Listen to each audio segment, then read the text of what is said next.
The morning sun cast long shadows across the Pacific as Admiral Chester William Nimitz stood on the bridge of his flagship, studying intelligence reports that would change the course of World War II.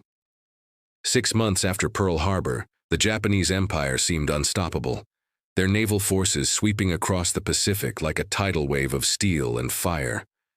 Yet in the quiet corridors of Station Hypo in Pearl Harbor, cryptanalysts had been working around the clock, breaking Japanese naval codes that would soon reveal the enemy's most ambitious plan yet. Commander Joseph John Rochefort, the brilliant cryptanalyst leading the code-breaking effort, had intercepted fragments of Japanese communications mentioning a target designated AF. Through clever deception, American intelligence confirmed that AF was Midway Atoll, a strategic outpost 1,200 miles northwest of Honolulu. The Japanese combined fleet, under Admiral Isoroku Yamamoto, was planning a massive assault designed to lure the remaining American Pacific Fleet into a decisive battle where it could be annihilated.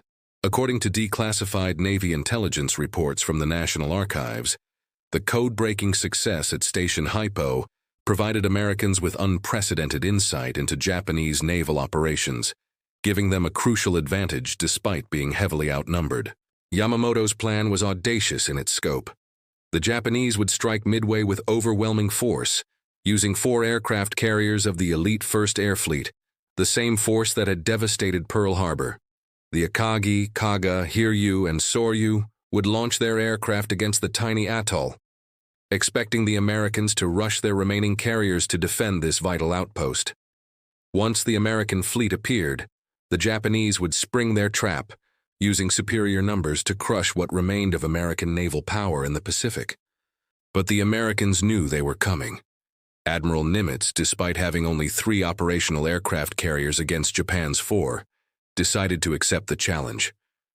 The Enterprise and Hornet, under Rear Admiral Raymond Ames Spruance, and the hastily repaired Yorktown, commanded by Rear Admiral Frank Jack Fletcher, would rendezvous northeast of Midway. The stage was set for what would become the most decisive naval battle of the Pacific War.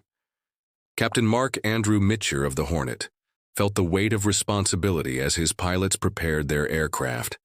These young aviators, many barely out of their teens, carried the hopes of a nation still reeling from the surprise attack on Pearl Harbor. They knew they were outnumbered, outgunned, but they also knew they had one advantage the Japanese didn't expect. They knew exactly when and where the enemy would strike. The dice were cast, and the fate of the Pacific hung in the balance. As the first light of dawn broke across the Pacific on June 4, 1942, the Japanese 1st Air Fleet was already in motion. Vice Admiral Chuichi Nagumo, the same commander who had led the Pearl Harbor attack, ordered the launch of 108 aircraft from his 4 carriers. The Nakajima B-5N torpedo bombers and Aichi D-3A dive bombers rose into the morning sky, their engines creating a thunderous roar that echoed across the ocean. Their target, the American installations on Midway Atoll. Lieutenant Colonel Harold Shannon, commanding the Marine Fighter Squadron on Midway, watched through binoculars as the Japanese formation appeared on the horizon like a dark cloud of death. His 26 obsolete Brewster F-2A Buffalo fighters climbed desperately to intercept, but they were hopelessly outmatched by the escorting Mitsubishi A-6M0 fighters. The sky above Midway erupted in a deadly ballet of aerial combat, tracer bullets streaking through the morning air like deadly fireflies. Meanwhile, Admiral Spruance aboard the Enterprise had received the crucial intelligence he needed. At 6:25 a.m., he gave the order that would change history. Launch the attack. From the decks of Enterprise and Hornet, American torpedo bombers, dive bombers, and fighters began taking off, their engines straining against the weight of bombs and torpedoes. The Yorktown, despite damage from the Coral Sea battle, also launched her aircraft under Admiral Fletcher's command. But disaster struck the American attack almost immediately. The torpedo squadrons, flying obsolete Douglas TBD Devastator aircraft, approached the Japanese fleet at low altitude, making them easy targets for the deadly Zero fighters and intense anti-aircraft fire. Torpedo Squadron 8 from the Hornet, led by Lieutenant Commander John Charles Waldron, was virtually annihilated. Of 15 aircraft that attacked, only Ensign George Gay survived, floating in the ocean and watching the battle unfold from his life raft. Lieutenant Commander Eugene Edmund Lindsay's Torpedo Squadron 6 from Enterprise met a similar fate, with only 4 of 14 aircraft surviving the attack. The Japanese seemed invincible, their carrier decks crowded with aircraft being refueled and rearmed for a second strike against Midway. Admiral Nagumo felt confident as reports came in of successful attacks on the American base, with hangars burning and runways cratered. Yet the sacrifice of the American torpedo squadrons was not in vain. Their low-level attacks had drawn the Japanese combat air patrol down to sea level, leaving the high-altitude approaches undefended. At that critical moment, Lieutenant Commander Clarence Wade McCluskey, leading 37 Douglas SBD Dauntless dive bombers from Enterprise, spotted the Japanese fleet spread out below like toys on a blue carpet. The moment that would determine the fate of the Pacific War arrived at exactly 10:24 a.m. on June 4, 1942. Lieutenant Commander Clarence Wade McCluskey, circling high above the Japanese fleet in his Douglas SBD Dauntless dive bomber, made a decision that would echo through history. With fuel running dangerously low, he had nearly turned back when he spotted the wake of a Japanese destroyer racing northward. Following his instinct, McCluskey traced the destroyer's path and found the prize he was seeking. The 4 aircraft carriers of the Japanese First Air Fleet, their decks crowded with planes being refueled and rearmed. The scene below was chaos waiting to happen. Admiral Nagumo had been caught in a fatal moment of indecision. His aircraft had just returned from bombing Midway and needed refueling and rearming. Fuel lines snaked across carrier decks, aviation gasoline pooled in dangerous puddles, and bombs and torpedoes lay stacked beside aircraft. The Japanese had been preparing for a second strike against Midway when reports came in of American ships nearby. Nagumo had ordered his planes rearmed with armor-piercing bombs for naval targets, then changed his mind again when Midway requested another attack. Naval historian Samuel Eliot Morison later wrote in his definitive History of United States Naval Operations in World War II that these crucial minutes of Japanese indecision created the perfect opportunity for American dive bombers to strike. McCluskey gave the signal, and his dive bombers screamed down from 14,000 feet. Lieutenant Richard Halsey Best led his section against the flagship Akagi, while other sections targeted the Kaga. The dauntless bombers plunged through scattered clouds at nearly vertical angles, their pilots fighting against tremendous G-forces as they aimed for the crowded carrier decks below. At the same moment, Lieutenant Commander Maxwell Franklin Leslie's dive bombers from Yorktown found the carrier Soryu. The coordination was unplanned but perfect. 3 Japanese aircraft carriers came under simultaneous attack from American dive bombers, striking from different directions. The Japanese Combat Air Patrol, still at low altitude after engaging American torpedo bombers, could not climb fast enough to intercept the diving Americans. The first bomb struck Akagi's flight deck at 10:26 a.m., penetrating to the upper hangar deck, where it detonated among fueled and armed aircraft. A chain reaction of explosions followed, as aviation gasoline ignited and ammunition cooked off. Within minutes, the pride of the Japanese fleet was a blazing inferno. Captain Kichi Hasegawa ordered the ship abandoned as fires spread beyond control. Kaga suffered an even more devastating fate. Multiple bomb hits turned the carrier into a floating crematorium, her flight deck buckling under the intense heat of burning aviation fuel. The Soryu, attacked by Yorktown's dive bombers, also burst into flames as bombs found their mark among the crowded aircraft on her deck. In just 4 minutes, 3 of Japan's 4 frontline aircraft carriers had been reduced to burning hulks. The Japanese Navy, which had seemed invincible just moments before, now faced its greatest catastrophe since the Battle of Tsushima in 1905. As smoke billowed from 3 burning Japanese aircraft carriers, the battle for Midway was far from over. The 4th Japanese carrier, Hiryu, had been operating separately under Rear Admiral Tamon Yamaguchi and had escaped the devastating American dive bomber attack. Admiral Yamaguchi, known for his aggressive tactics and fierce loyalty to the Emperor, immediately ordered a counter-strike against the American fleet. His remaining aircraft, though reduced in number, still possessed the skill and determination that had made Japanese naval aviation feared across the Pacific. At 1:20 p.m., 18 Aichi D-3A dive bombers and 6 Nakajima B-5N torpedo bombers launched from Hiryu's deck, escorted by Zero fighters. Their target was the American carrier force, which Japanese reconnaissance had located northeast of Midway.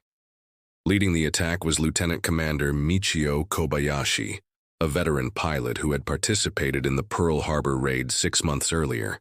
The Americans detected the incoming Japanese strike on radar, and Admiral Fletcher aboard Yorktown ordered his fighter squadrons to intercept.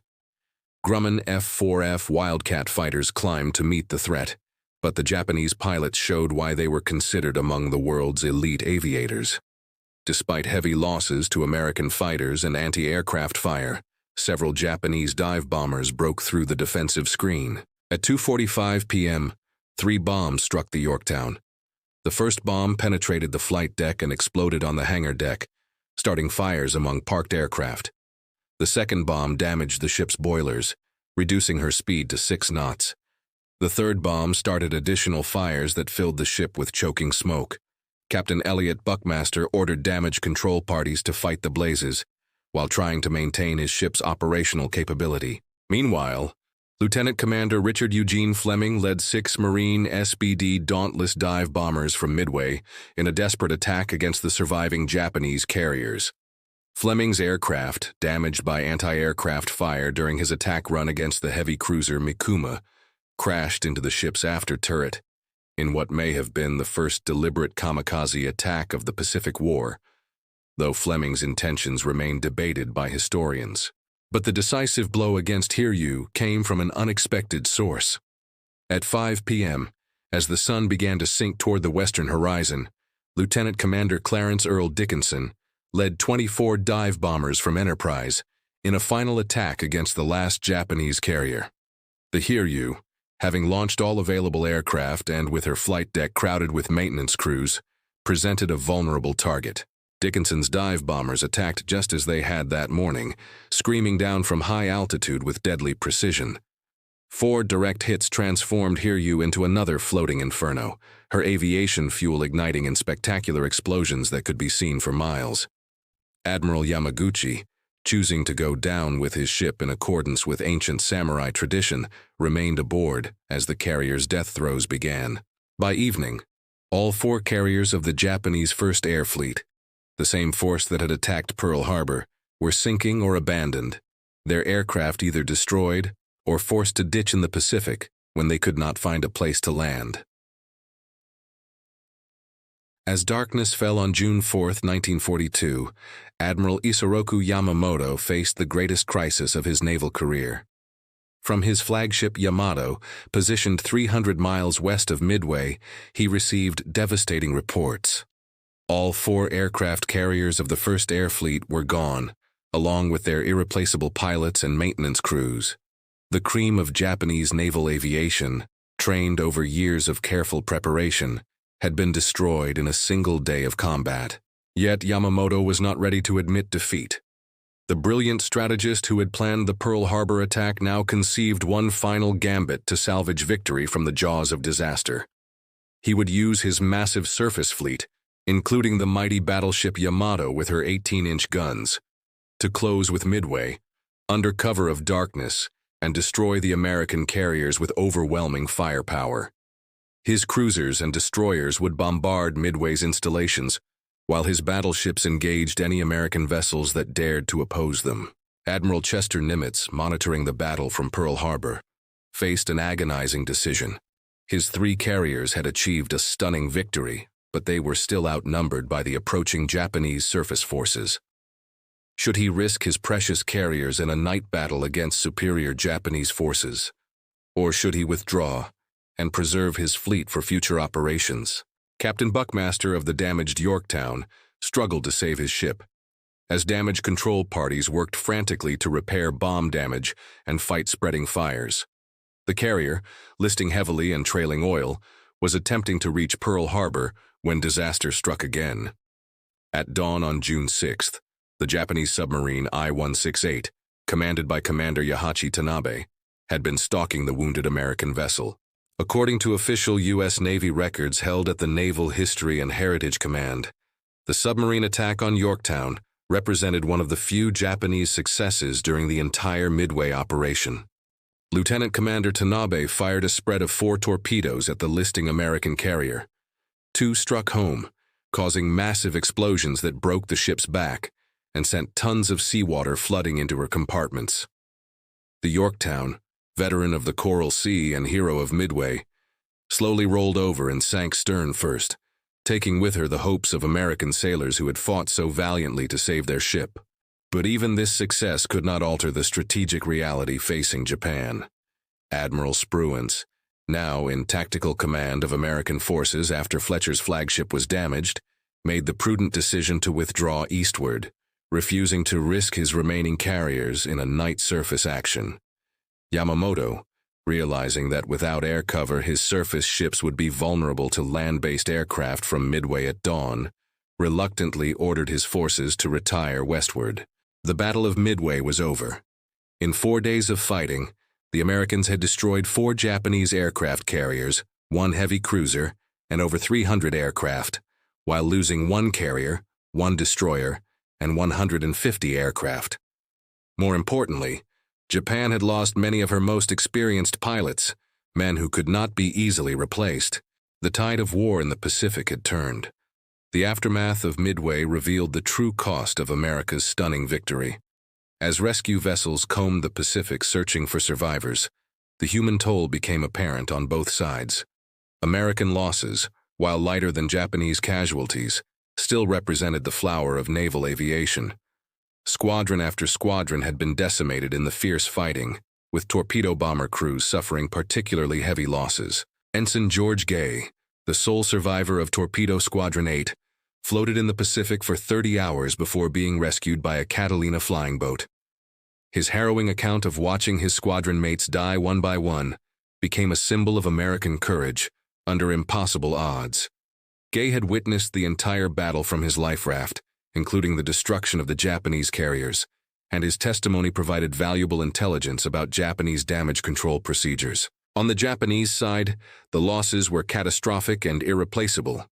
Captain Kichi Hasegawa of the Akagi, Admiral Tamon Yamaguchi of the Hiryu, and Captain Jisaku Okada of the Kaga all went down with their ships, following the ancient code of Bushido that demanded commanders take responsibility for their vessel's fate.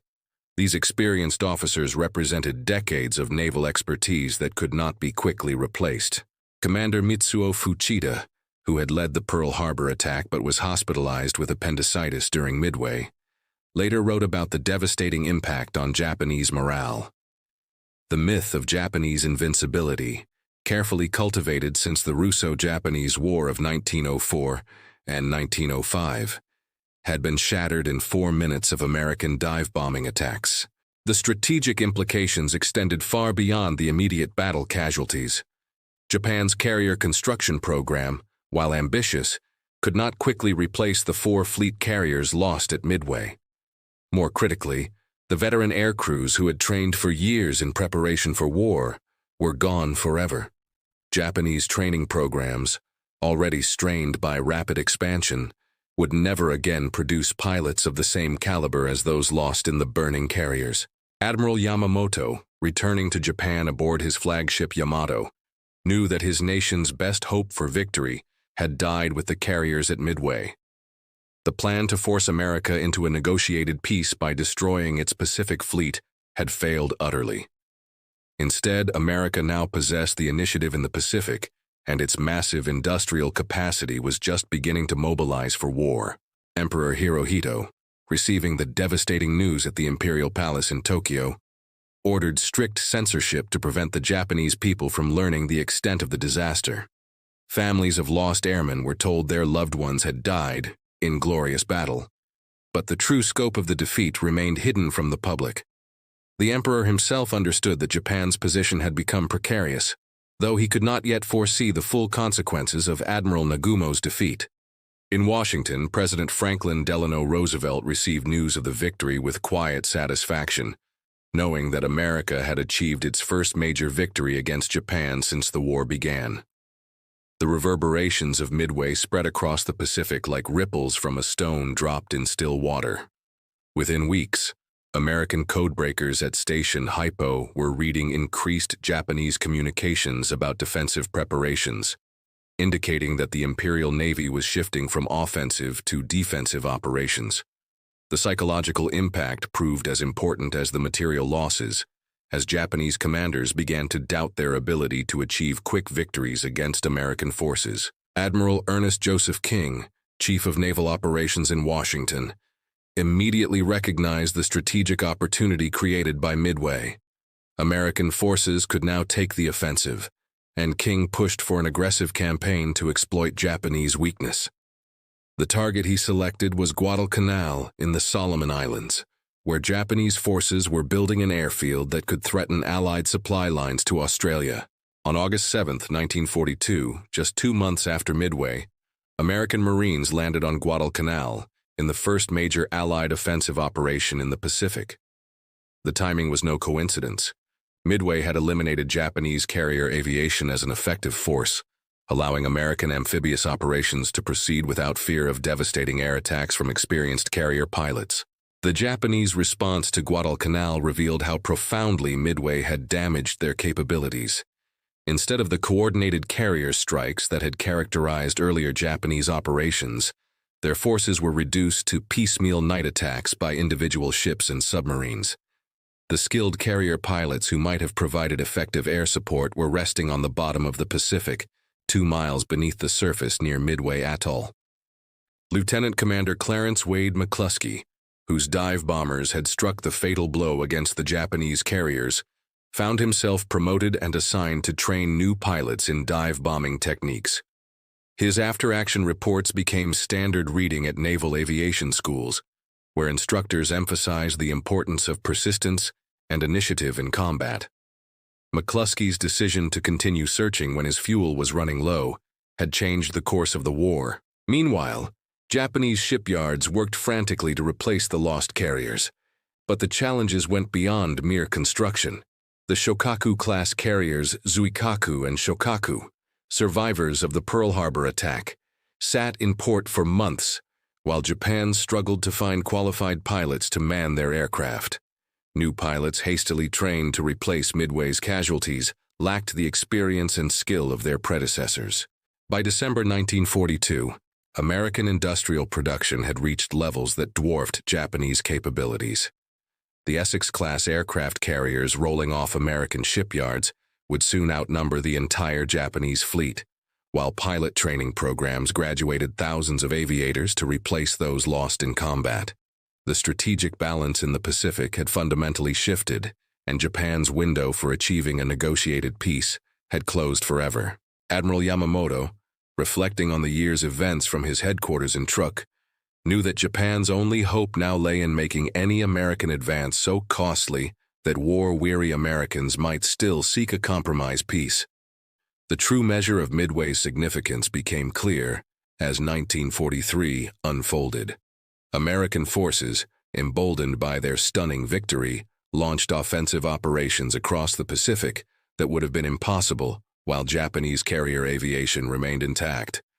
The Solomon Islands campaign, Marshall Islands operations, and eventually the drive toward Japan itself all trace their origins to those 4 crucial minutes on June 4th, when American dive bombers had transformed the strategic balance of the Pacific War. Admiral Isoroku Yamamoto, architect of Pearl Harbor and Japan's greatest naval strategist, met his end on April 18, 1943, when American P-38 Lightning fighters intercepted his aircraft over Bougainville. The successful interception was possible because American codebreakers, the same intelligence specialists who had provided warning of the Midway attack, had decoded Japanese communications revealing Yamamoto's travel schedule. The admiral's death symbolized Japan's declining fortunes and the growing effectiveness of American intelligence operations. The human cost of Midway continued to reverberate throughout the war. Families across America mourned sons who had died in the torpedo attacks, while Japan faced an even more severe crisis in aviation personnel. By late 1943, Japanese pilot training had deteriorated to the point where new aviators received barely enough instruction to take off and land, much less engage in complex carrier operations against increasingly experienced American pilots. Historian Gordon Prang's comprehensive study, Miracle at Midway, later documented how the battle's outcome influenced every subsequent Pacific operation, creating a strategic framework that led directly to Japan's eventual surrender in 1945. The industrial implications proved equally decisive. American shipyards, operating at full capacity, delivered new Essex-class carriers at a rate of 1 every 6 weeks by 1944. Each new carrier carried air groups trained by veterans of Midway, creating a multiplying effect where American tactical knowledge improved with each battle, while Japanese expertise continued to decline. Captain Mark Mitcher, who had commanded the Hornet at Midway, rose to become commander of the Fast Carrier Task Force, leading the most powerful naval striking force ever assembled. His carriers, many named for vessels lost earlier in the war, carried the tactical lessons learned from Midway to every corner of the Pacific. The Hornet herself, sunk 4 months after Midway at the Battle of the Santa Cruz Islands, was replaced by a new carrier bearing the same name, symbolizing America's determination to honor its heroes while building an unstoppable naval force. By August 1945, when Emperor Hirohito announced Japan's surrender, the strategic transformation begun at Midway had reached its logical conclusion. The Imperial Japanese Navy, once master of the Pacific, had been reduced to a handful of damaged vessels hiding in home waters. American carriers, many manned by pilots trained by Midway veterans, stood triumphant in Tokyo Bay as General Douglas MacArthur accepted Japan's surrender aboard the battleship Missouri. The 4 minutes that changed history had ultimately led to 4 years of American naval supremacy, proving that in warfare, as in life, decisive moments can reshape entire civilizations. The courage of American airmen diving through flak-filled skies above burning Japanese carriers had purchased not just victory, but a new era in which America would emerge as the dominant naval power on Earth.